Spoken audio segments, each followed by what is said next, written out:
saat ini kita bersama dengan Sandy Febiansyah, pemain profesional bola basket Indonesia yang tembakan-tembakan jarak jauhnya tentunya bukan sesuatu yang asing untuk kita tonton bersama. Sandy, gimana kabarnya Sandy? Baik, sehat-sehat selalu. Sehat. Ngomong-ngomong soal sehat selalu, gimana? Kondisi terakhir bagaimana Sandy? Update terakhir mengenai kondisi fisik. Kondisi fisik kemarin kan tangan lagi recovery ya dari pemulihan dari patah tulang kemarin. Selain itu tapi apa yang bisa digerakin terus. Kalau mungkin bisa secara percentage gitu, kira-kira udah hampir 100% sekarang, bisa dikatakan gitu? Untuk 100% nyambungnya udah. Tapi untuk penyesuaian ke kayak angkat bebannya. Jadi benar-benar diruntun lagi nih pelan-pelan. Tapi untuk si tulangnya sendiri sih udah nyambung 100%. Sandy, ini terlepas dari kesehatannya Sandy, kondisi fisik Sandy, ada satu hal yang menarik dari seorang Sandy Febiansyah yang kalau kita ngelihat ini ya, akun media sosialnya itu banyak sekali, sangat getol sekali untuk mungkin kata mempromosikan budaya atau mengenai lingkungan hidup kayak gitu. Ada cerita di belakang ya, Fanny? Kenapa sangat antusias sekali untuk membahas topik-topik kayak gitu? Saya lihat kemarin memang ada baju budaya yang dipakai atau gimana gitu. Iya, kemarin hari ini ya, masyarakat adat. Jadi emang yang nggak dari dulu ya.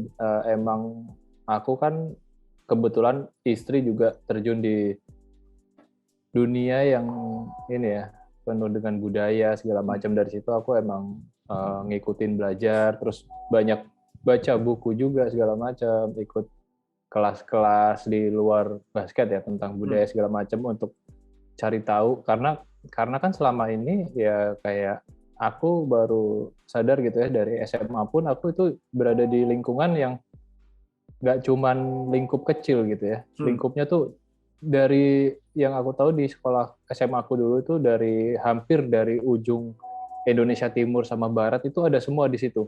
Aku pikir kan itu cuma di Surabaya gitu kan, anak-anak Surabaya, ternyata itu emang dari mana-mana aja. Nah dari situ berjalannya waktu aku mulai mengulik.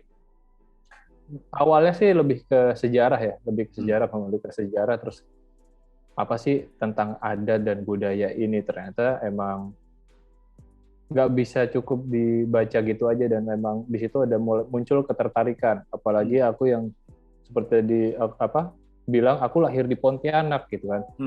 Pontianak sendiri sampai sekarang aku belum pernah ke situ lagi. Tapi aku sedikit tahu tentang budayanya seperti ini dari rumah adatnya. Mungkin di sekolah dasar dulu mungkin kita cuma tahu budaya itu cuma sekedar rumah adat, baju adat, atau enggak alat tradisionalnya mereka gitu kan. Tapi jalannya waktu di sini semakin berkembangnya era ini juga kayaknya tentang budaya itu ketertinggalan gitu ya. Udah cuman jadi bukan yang mayoritas lagi gitu kan, kayak minoritas, semuanya udah tersingkirkan. Anak-anak sekarang pun aja lagu-lagu budaya mungkin nggak semuanya tahu gitu kan. Nah dari situ kayak aku tuh pengen ngulik sambil pengen aku kalau bisa sih ayo kita belajar lagi gitu tentang budaya. Dari situ sih aku tertarik banget tentang semua budaya. Kenapa sampai pas di event-event kayak di luar Indonesia aku selalu pakai ikat gitu kan. Aku ingin membudayakan, karena banyak hal yang aku pelajari di budaya itu ternyata ada sesuatu yang kayak diputerbalikan. Seharusnya ini budaya asli kita, ternyata kenapa budaya itu bisa keluar, akhirnya orang Indonesia asli malah kayak mencarinya keluar, padahal ini asli dari kita. Nah seperti itu kan banyak mungkin orang-orang juga nggak tahu itu gitu kan. Dan sebenarnya kalau kita kuat ya terhadap perhatian kita besar gitu terhadap budaya kita, itu bisa menjadi kekuatan ekonomi dan juga kekuatan pertahanan kita. Sangat, ya sebenarnya. Sangat karena saya pelajarin juga di Indonesia itu budayanya nggak cuma 1-10 gitu kan. Dari ujung timur ke barat tuh budayanya tuh bener-bener banyak banget. Kalau di dalam dibukukan aja tuh nggak cukup 1 buku, 2-3 buku gitu kan. Dari situ menurut saya sih Ya kayak kemarin saya bikin quote kayak jaga adat berarti kayak ya jaga lestari alam kita gitu. Apalagi sekarang kan pergeseran kayak kemarin atau kapan ngebaca tentang ini ya global warming di dunia ternyata udah sangat tinggi, berarti kan orang di Indonesia tuh yang menjaga hutan itu bukan polisi hutan gitu, malah orang adat itu sendiri begitu kan, malah orang adat sendiri. Nah menurut saya sih kalau kita bisa melestarikan adat ya berarti kita bisa ngejaga hutan itu, berarti kita bisa ngejaga oksigen kita gitu loh. Kayak sekarang aja kita udah pandemi gini dibatasin buat menghirup udara bebas, apalagi di kota besar gitu yang kadar oksigennya mungkin nggak sebagus yang saudara-saudara kita yang dekat hutan segala macam. Nah di situ kan pengen kayak ayolah kita tetap menjaga kadar oksigen di Indonesia ini jauh lebih bagus gitu kan. Jadi kelihatannya memang saat ini penting sekali ya kita bisa kembali lagi pada kearifan lokal istilahnya, Sandi ya. Betul, betul. Oke, Sandi, kita akan memulai segmen kita. Ini segmen baru dari Telekomentator yang namanya 7 pertanyaan ya, 7 questions. Ini pertanyaan yang ringan-ringan aja, tidak ada hubungan sama basket. Jadi nggak usah deg-degan, ini tidak ada hubungan sama basket, dan kita dari pertanyaan ini kita cuma ingin menampilkan satu sisi yang ringan dari seorang Sandi Febiansa yang mungkin banyak fans di luar sana yang masih belum mengenal seorang Sandi gitu. Siap San ya? Siap. Oke.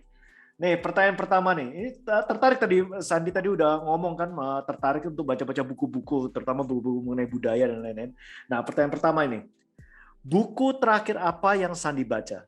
Kalau umpamanya lupa, buku apa yang menjadi favorit Sandi untuk dibaca saat ini? Untuk buku terakhir yang di luar basket ya, kalau di luar basket buku tentang Batara Guru. Ini berarti lebih condong ke ini ya, ke kayak etnik ya, buku-buku mengenai mitologi etnik tertentu gitu ya. Lebih yang kayak sejarah tadi juga sih jatuhnya.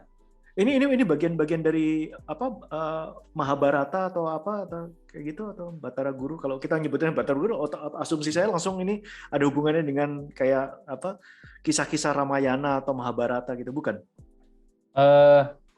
Jauh lagi, ke belakang lagi.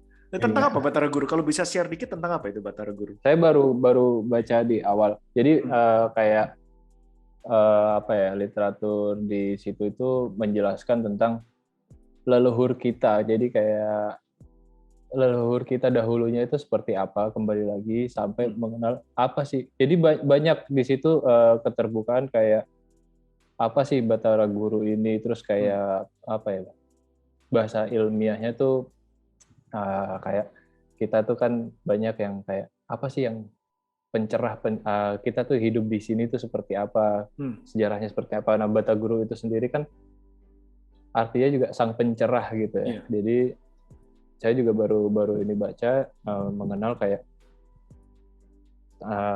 kalau diomong terlalu dalam juga aku iya. Jadi kayak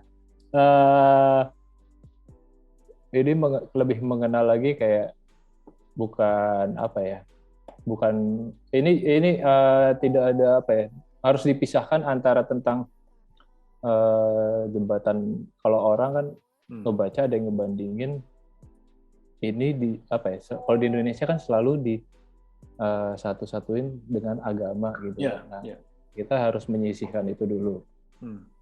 Nah dari sini karena ada sebagian yang kayak ngomong wah nggak bisa, ternyata buku ini nggak bener, udah langsung nggak dibaca. Nah kalau di sini kan sendiri kan bacaan ini menurut saya ya lebih mengenal ternyata seperti ini ya. Jadi kita bisa ngebuka pikiran pikiran kita lagi, ternyata seperti ini. Kita bisa membandingkan supaya kedepannya itu kayak kalau mikirin nggak terjadi perdebatan gitu loh.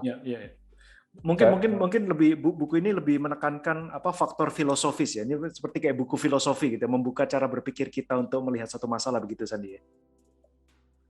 Bisa. Oke. Sandi, kita langsung menuju ke pertanyaan berikutnya. Nah, ini pertanyaan mungkin lebih ringan daripada pertanyaan pertama tadi. Pilih mana, Sandi? Mangga atau durian? Mangga. Nah, kenapa? Kalau durian sekarang lebih ke, bukan nggak suka ya. Dulu saya sangat suka durian, tapi ketika udah mentok sampai sekarang nyium bau durian aja tuh kayak udah apa ya, mungkin dalam mindsetnya udah jangan makan durian, karena dulu pernah makan durian tuh benar-benar banyak sampai benar-benar ke dokter. Waduh, bener-bener kayak orang apa ya, kelingan, jadi udah kebanyakan, berlebihan makan durian, kelingan. Habis itu ke dokter periksa, oke, mungkin karena belum makan apa langsung makan durian gitu kan. Seminggu atau sebulan itu ada seri di Pontianak, ada orang jual durian, wah nyobain lagi kan. Nyobain pertama makan tuh kayak, wah kok pusing, mungkin belum makan kali ya gitu kan, antar dulu deh. Pas paginya itu kan, kita kan ke toilet gitu ya, toilet. Di situ tuh bau durian, dari situ sampai setiap mau ada momen apa orang makan durian itu kepala udah kelingan. Waduh. Pulang ke Surabaya nyoba temen itu bawa durian ke asrama gitu ya, di Kertajaya, bawa masuk ke kamar bau durian itu langsung kelingan. Wah, kayak udah nggak bisa makan durian sih ini. Dan bener dari situ sampai pernah waktu itu seri basket di Bali ada temen itu dari Medan bawa durian Medan, kan enak banget itu kan. Nah, posisi kita itu lagi mau tanding, dia baru datang, dia naik bis bareng kita menuju gor. Wah, itu bau di bis sih emang nggak bisa keluar gitu kan, sampai akhirnya tuh duduk di depan, ke pinggir co-drivernya tuh, Pak tolong buka kaca, saya duduk sini, bener. Sampai di lapangan di locker tuh kayak, aduh siapa bawa durian. Stay on or get off. Get off. This is much better. Dari situ sih. Oke, jadi makan sampai kapok nih ceritanya. Bener. Karena dulu pas makan itu kan kayak dulu kan kalau libur sekolah kan 1 bulan gitu ya. Iya. Hampir 1 bulan. Nah itu kan selalu kumpul keluarga besar gitu kan. Nah keluarga besar tuh kalau sekali makan durian kan, waktu itu kebetulan ada om di Jakarta itu nggak tahu gimana datangnya, itu dia bawa 1 pickup gitu kan. Apalagi waktu itu kita masih SMA gitu ya. Masa pertumbuhan. Seneng gitu. Iya, seneng-senengnya gitu kan. Wah, makan durian udah nggak karuan. Nah, itu udah dari situ udah sampai benar-benar kelingan, sampai sekarang benar-benar nggak bisa sih. Oke, itu tadi mengenai durian dan mangga. Sekarang ada hubungannya nih dengan makan sampai kapok tadi. Pertanyaan ketiga nih, Sandi. Menurut Sandi, restoran buffet atau all you can eat yang ideal itu mestinya kayak gimana? Enak, higienis, murah. ada kayak menu makanan tertentu yang harus ada kalau di buffet itu yang menjadi favorit? Kita konteks ke buffet Jepang misalkan ya. Kalau di buffet Jepang itu harus ada dessertnya sih. Harus ada yang manis-manis gitu kan.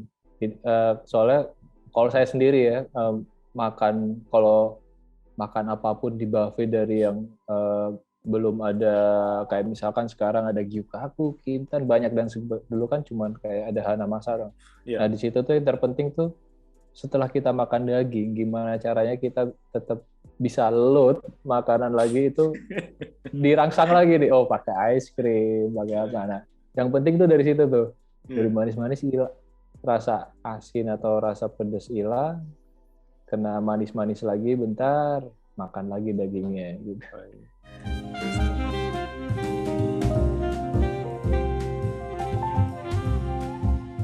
Itu strategi jitu. Oke, Sandi. Pertanyaan keempat. Mending main golf atau mancing? Golf. Kenapa? Kalau mancing saya pernah 3 kali mancing ya, nemenin temen. Dulu tuh tertarik gitu. Cuman belum pernah mancing di laut gitu ya. Kalau di laut sih pengen. Waktu itu mancing 3 kali pergi ke tempat pemancingan. Itu dari jam 10 malam sampai pagi. Nggak pernah dapat sampai ke hari ketiga. Hari ketiga tuh kan saking keselnya. Wah gila sih ini udah hari ketiga gitu kan. Itu udah jam, seingat saya itu udah mau azan subuh. Waktu itu iseng udah, gila 3 hari berturut gitu kan, nggak dapat apa-apa. Iseng coba jalan, kan di situ kan banyak kolam-kolam gitu. Waktu itu jam segitu tuh udah pada sepi gitu kan, emang dibukanya 24 jam. Sepi, iseng kok nemu kayak ini ya, kayak apa sih, jaring kecil gitu kan, bulat gitu kan. Iseng nyoba mainin, ternyata ada ikan. Wah dari situ langsung ngejaring. Udahlah, nggak pernah, dari situ nggak mancing lagi. mending pakai jaring ya, langsung otomatis dapet. Bener. Lama-lama. Itu bener-bener nunggu lama itu kalau sambil ngobrol itu kan enak ya, sama teman-teman nongkrong gitu mungkin enak gitu. Nggak enaknya itu kan kita setiap berapa jam sekali tuh ngolesin obat nyamuk lah, nyarain ini, wah badan udah mulai lengket, apalagi di Surabaya kan mau jam berapa aja tuh kan rasanya summer gitu. Benar. Oke, sekarang kita ke pertanyaan kelima nih. Nah ini mungkin cocok nih dengan latar belakang buku-buku yang dibaca sama Sandi atau mungkin ketertarikannya ya. Ini pertanyaan nih. Apa yang kita mesti lakukan apabila kita sempat bertemu dengan alien atau makhluk luar angkasa? Kalau saya mau nanya ke aliennya,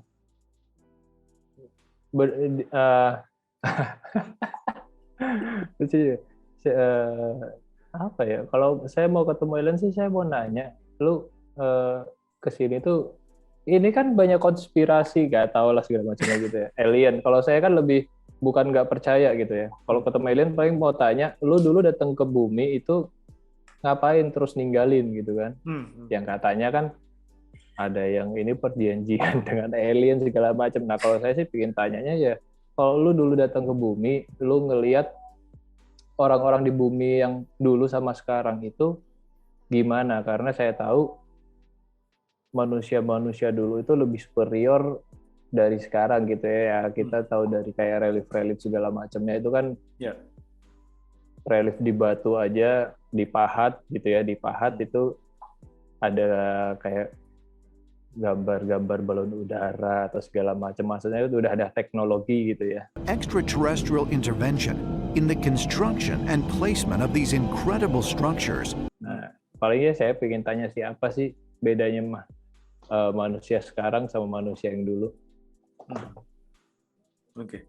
Tapi kalau dari pribadi Sandi sendiri, kan ini belakangan kan ada berita kan, kayak pemerintah Amerika mulai diklasifikasi dokumen-dokumen mengenai UFO ya, mengenai identified flying object gitu. Tapi kalau dari pribadi Sandi sendiri, Sandi ada percaya bahwa ada kehidupan lain di luar bumi ini?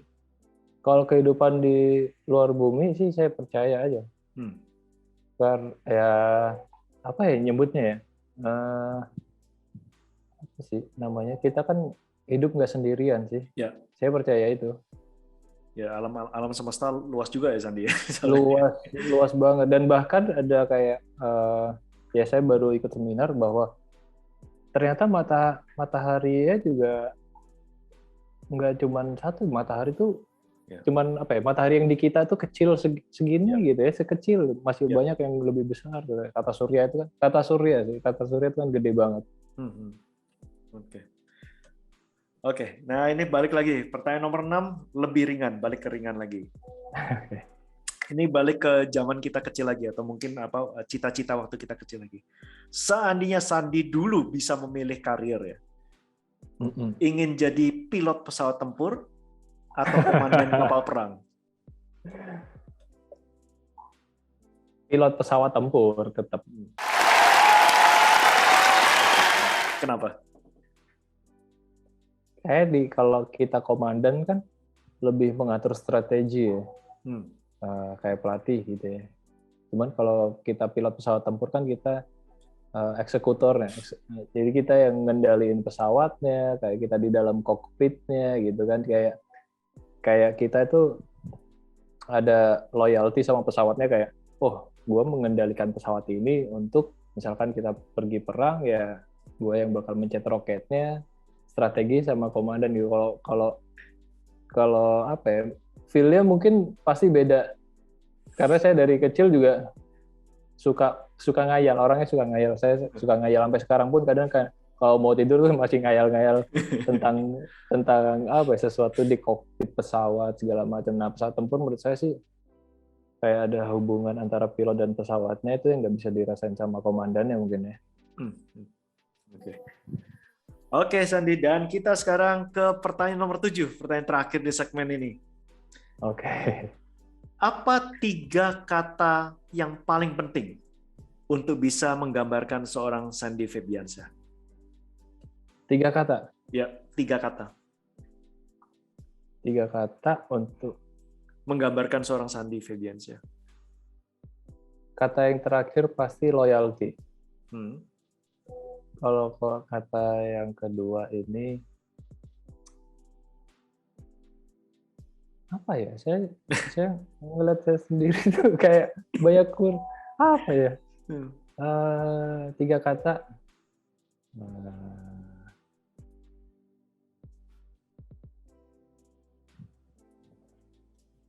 Gak pernah terpikirkan. Saya cuma terpikirkan kata loyalty. Oke. Oke. Tapi kalau boleh tahu ini kan karena loyalty kan langsung muncul nih di benaknya Sandy ya. Mengapa bagi Sandy itu loyalty itu penting bagi Sandy atau bagi seseorang itu? Oh, sangat penting. Loyalty itu bukan berarti gini. Loyalty itu egois ya menurut saya. Loyalty menurut saya itu egois karena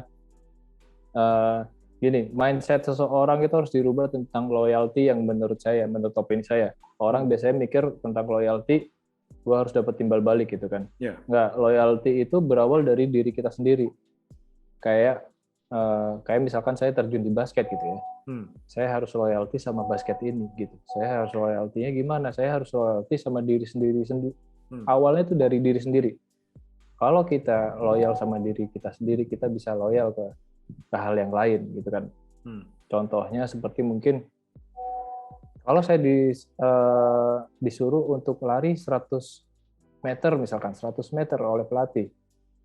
Saya loyalty dengan badan saya, oke saya lari 100, tapi untuk mengejar apa ya? Mengejar untuk bisa ke lebih dari 100 itu ya saya harus lakuin itu. Setelah lakuin itu apa yang harus diloyaltikan? Saya harus tetap menjaga badan saya. Misalkan saya udah ngebuang tenaga segitu, saya loyalty dengan ini, ya saya harus mengisi, ngelut apa yang telah dibuang sama badan saya. Saya harus jaga badan saya.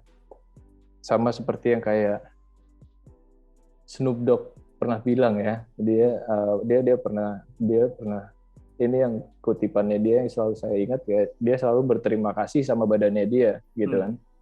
Karena dia udah bisa nge-push badan dia sendiri, bisa ngalahin badan dia sendiri. Nah, menurut saya dari situ itulah loyalty gitu. Oke, Sandy. Thank you, Sandy. Dan itu tadi 7 pertanyaan untuk Sandy Febiansyah pada hari ini di segmen terbaru dari Telekomentator. Thank you so much, Sandy. Thank you untuk waktunya. Thank you untuk sharing dari segala ini, terutama jawaban-jawaban ya tadi ya. Sedikit banyak kita bisa mengungkap dikit sisi lain dari seorang Sandy Febiansyah yang selama ini mungkin cuma kita kenal lewat lapangan basket, lewat tembakan-tembakan 3 angka. Kini kita bisa mengenal lebih jauh lagi dari Sandy dan secara ringan juga ya, tanpa harus berbicara basket melulu. Masih ada sisi lain dari seorang pemain basket dan itu tampilkan oleh Sandy pada malam hari. Thank you, Sandy. Dan sama-sama, Bung. Sukses selalu dan semoga bisa kembali 100% lagi dan kita bisa menyaksikan Sandy di IBL musim depan ini. Pasti. Oke. Sandy, stay safe. Thank you, Sandy. Thank you, Bung.